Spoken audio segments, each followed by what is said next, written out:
are now listening to the Surfside Pay-Per-Click Advertising Podcast. All right, what's up, everyone? Welcome to episode 5 of the Surfside PPC Advertising Podcast. This is your podcast for all things digital marketing. I'm your host, Corey Frankowski. Today's date's Monday, February 27th, 2017, and we're going to be going over some of the top digital marketing news items from the month from Google AdWords, Bing Ads, Facebook Ads, really any social advertising channels, any channels like YouTube. So that's kind of where we're going to start.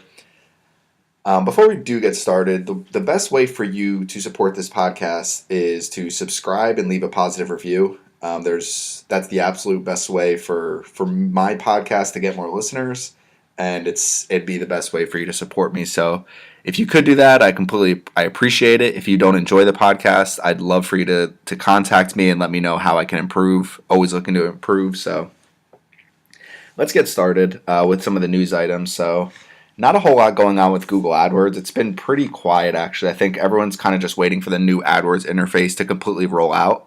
The most recent blog article on the AdWords blog is from almost a month ago, so not a whole lot new, nothing really too new to announce. One of the big things from this month that we haven't gone over yet is Google Data Studio, which I'm actually not using too much yet, but Google Data Studio added more MCC basically implementations. So if you have an agency and you have multiple clients, it's much easier to connect multiple clients up to Google's Data Studio now. So for people who kind of like to visualize data, which is most of us, but for people who like to visualize data, it definitely helps. So something to look out for if you do use Google Data Studio. Or if you're managing multiple clients and you're not using Google Data Studio yet, there are more implementations now, so definitely something for you to look into. Now, as far as anything else going on new with Google AdWords, I haven't seen much at all. I don't know if maybe I'm missing something, but I've looked through all the news, and really nothing new has come out. So with that, let's go on to Bing Ads. So Bing Ads, just like Google AdWords, not a whole lot going on. It might just be one of those slow periods early in the year, and they might release things kind of later on in the year as it goes. So with Bing Ads, one of the biggest things from this month is remarketing exclusions. So basically with your campaigns, you're able to kind of target a lot better. So let's say you're running a campaign, you want to do some remarketing, you can actually exclude people who have already converted. Or you could do something where you're targeting, for example, people who added a product to their cart, and those are the only people you're targeting. So where that basically helps you is you're able to kind of laser target your audience. You don't have to worry about sending your ad out to someone who's already converted. You can kind of pick out a group of people that you feel are the closest to converting, like people who have added something to their cart already, and you could target them. So definitely helps a little bit with search campaigns to find better customers and make sure you can kind of exclude people that you know have already taken advantage of the offer, or even people who you know aren't going to be interested in the offer. So that's kind of the big thing with Bing Ads. So with Google AdWords and Bing Ads, not a whole lot new, not anything, not like a brand new thing to announce, not even like a huge, news story like Bing Ads had released They had released their report of the year for all the ads they blocked. That was kind of interesting, but that was from probably about 3 weeks ago, so we're not going to cover that. Facebook ads, this is actually where the biggest kind of updates were from this past week. So one of the big things from this past week with Facebook ads is they announced that they're going to be incorporating mid-roll ads across a lot of different videos and live videos.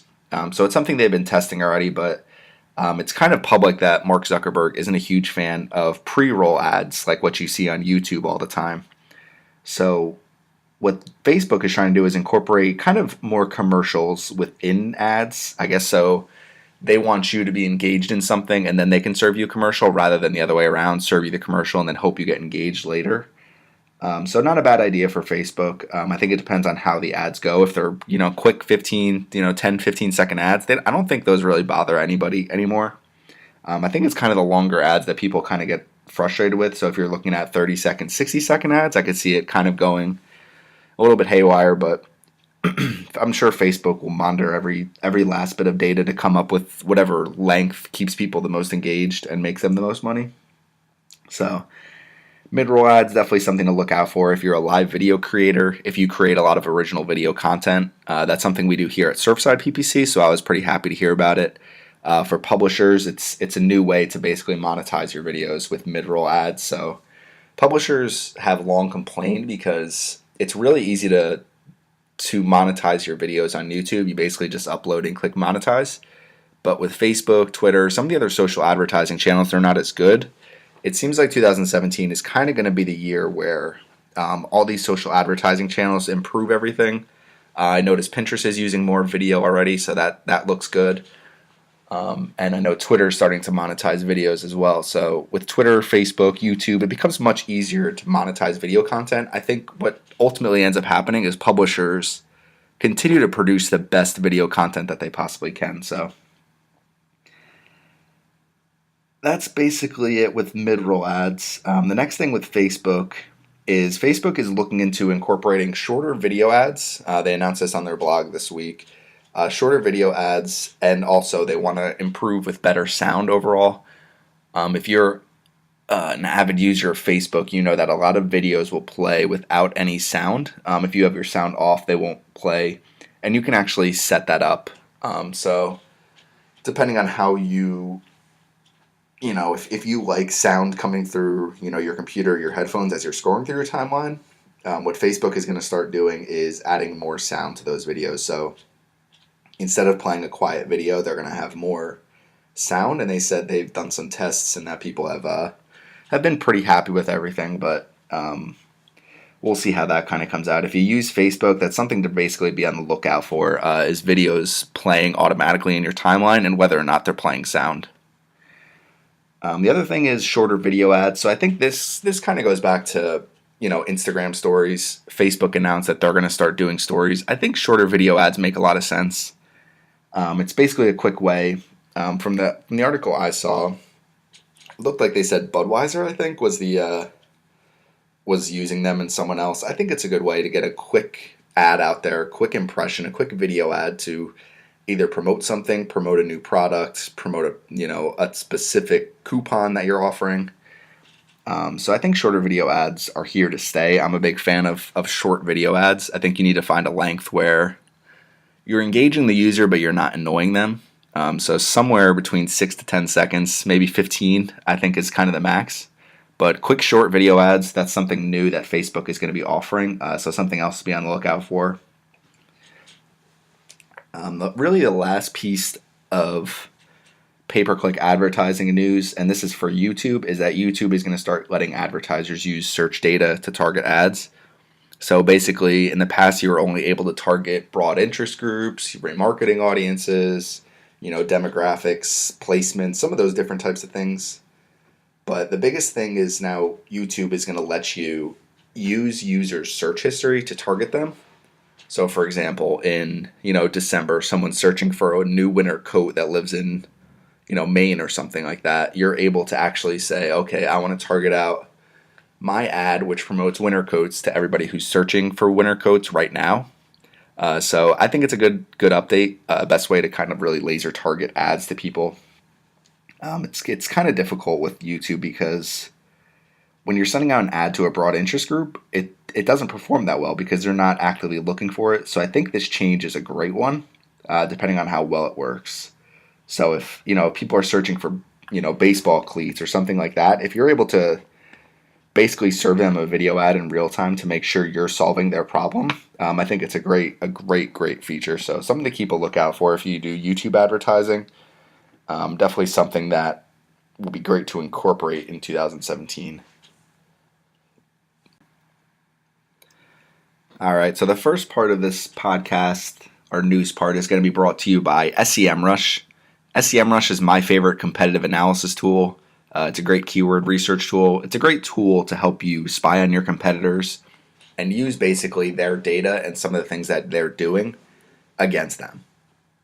So using SEMrush, you're able to kind of see a lot of different things that your competitors are doing, where they're ranking, and you can also look at your own website and see where you need help. So If you go to surfsideppc.com/SEMrush, all one word, surfsideppc.com/SEMrush, it's all one word.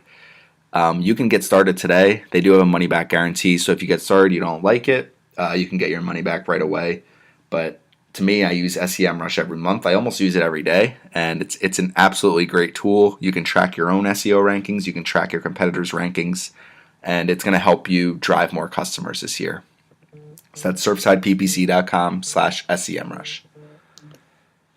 Now, the next part of this podcast, we're going to be focused on how to improve your text ads. So I'm going to give you 5 challenges that I want you to try this week, next week, within the next month, and I want you to try with your text ads within a campaign. It could be within an entire account, depends how big your account is. But here's the 5 challenges I'm going to give you. So the first challenge is start with an organized campaign. So what that means is make sure that your ad groups all match up with the ads. Make sure your keywords match up. If your ads, and I want you to go through your account, if your ads aren't matching your keywords, so if your ads in that particular ad group don't match the keywords in that ad group, you need to pull it out and organize that ad group. And sometimes in Google AdWords, you'll find opportunities where they'll tell you to basically combine different keywords or take one ad group and make it into 3 ad groups. And that's something you should take advantage of. So the first challenge is going to be organize your campaign. Make sure that you don't have 30 different keywords in an ad group. Make sure you have enough ad groups for the campaign. So that's going to be the first thing. Make sure you're starting with an organized campaign where your keywords are targeted to your ads and your ads are targeted to your keywords. So number 2, our second challenge is going to be incorporate every single ad extension that makes sense, including ad group extensions. So site links, callouts, review extensions, location extensions, basically structured snippets, call extensions, app extensions. Every single ad extension that makes sense for your business, you need to incorporate every single one. And when it comes to site links, when it comes to callouts, Google AdWords recommends you add at least 4 to each campaign. So we're not talking about adding one extension, we're making sure you're maximizing each extension. So add a structured snippet, add literally everything that you can as far as ad extensions go.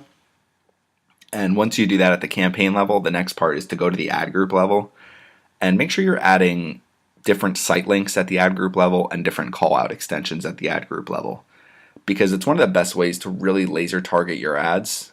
For example, someone searching for Nike baseball cleats, you're able to send them right to a page that includes instead of having an ad group extension that just says baseball cleats, have for that specific keyword, have an ad group extension for site links that sends them to black Nike baseball cleats, white Nike baseball cleats, colored Nike baseball cleats. So you can see all these different basically ways for you to drive traffic to laser targeted pages on your website so that the customer has the best possible experience. So you're not saying, you know what, go on our website and browse through 10,000 different baseball cleats. There might be some football cleats thrown in there too, soccer cleats, who knows, but just go browse our 10,000 cleats.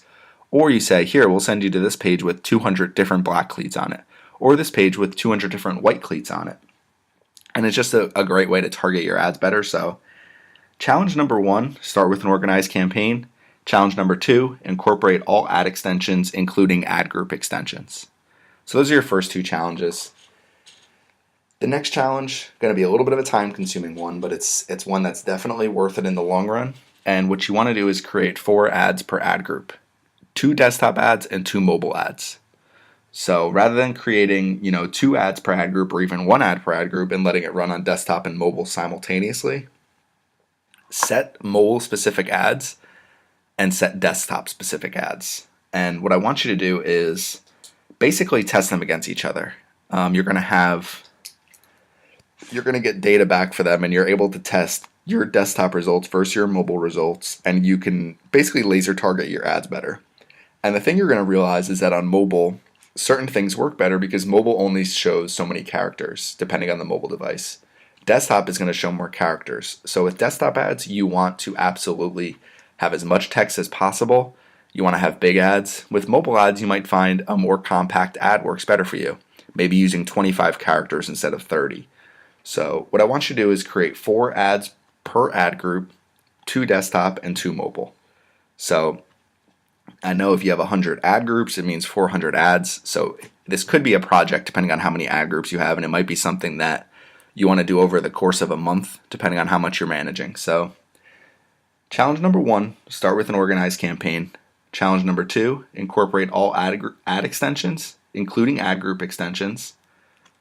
Number 3 is going to be create 4 ads per ad group, 2 desktop ads and 2 mobile ads. Now the last 2 are going to be basically ways to customize your ads a little bit. So the 5 challenges, the last 2 I'm going to give you. The first one's going to be to utilize ad customizers. So ad customizers are fairly new actually, and they're not something that's always been available. And what ad customizers are is you're able to basically target your ads by location, or you're able to target your ads by a variety of different factors, depending on who someone is, where they're located, all these different things that you're able to do. So for example, let's use our baseball cleats example before. If someone's searching for stores that sell baseball cleats, let's say in New York City, you're able to use that location and incorporate ad customers so you can find the best cleats in New York City.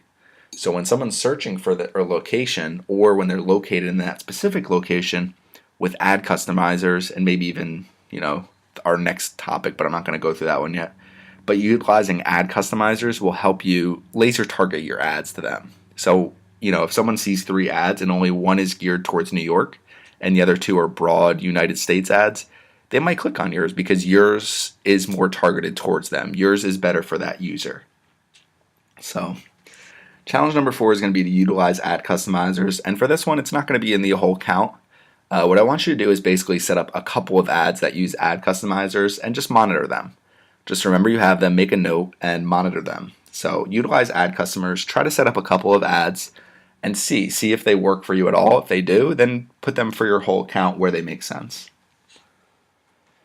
So now our last and final challenge is going to be to set up dynamic keyword indexing, or I would say indexing, dynamic keyword insertion. So it's also referred to as DKI. Basically, if you've never used dynamic keyword insertion, what you're able to do is match your ads with the keywords you're targeting and the user's search query. So for example, if you're, let's say, selling white Nike shoes, and the end user types in white Nike shoes, you can match your ad to be the exact, whatever keyword it is you're targeting, to match that in your ad based on their search query. So it's kind of confusing, but the best way I can say it is if, let's say someone types in, Nike shoes in white, if you're targeting the keyword Nike shoes in white, then in the ad, it's going to come up Nike shoes in white. Now, let's say you're targeting the keyword white Nike shoes, and the end user searches Nike shoes in white. What's going to happen is the dynamic keyword insertion, their search query is going to match the keyword white Nike shoes. So dynamic keyword insertion is going to put white Nike shoes right within the ad. So what you would want to do is add a keyword that says Nike shoes in white. So when someone types in Nike shoes in white, that gets inserted into your ad.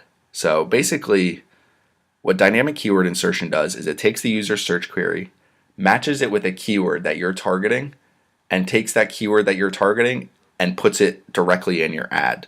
So by the time the ad is displayed to the user, it is absolutely as targeted as it possibly can be to their search query, so that each individual ad is matching each individual search query and matching up perfectly with it. So dynamic keyword insertion, again, just like ad customizers, pick a few different ads and try it out. Try a few different ad groups, measure them against each other, see how you can do with them.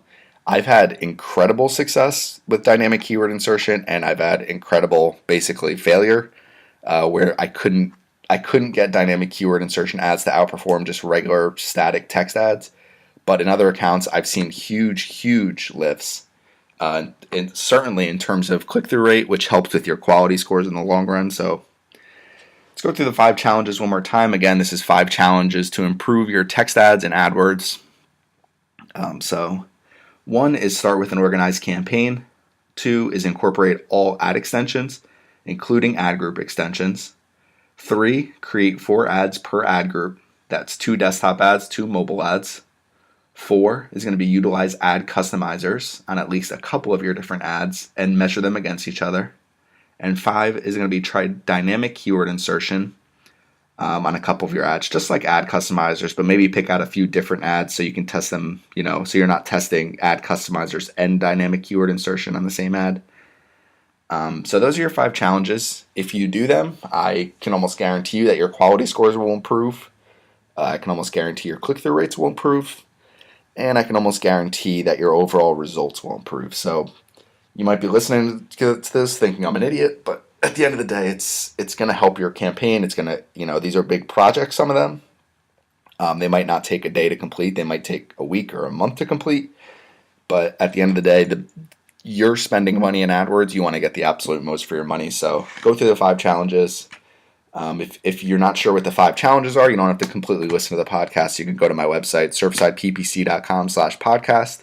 You will find basically every single podcast has an article that goes along with it. So you'll find our 5 challenges here. So thank you for joining us today. Again, the best way to support this podcast, subscribe, leave us a positive review, maybe share with one of your marketing friends. So really appreciate you joining us today. We'll be releasing podcasts every Monday, hopefully Monday mornings, and for you to listen to during the week.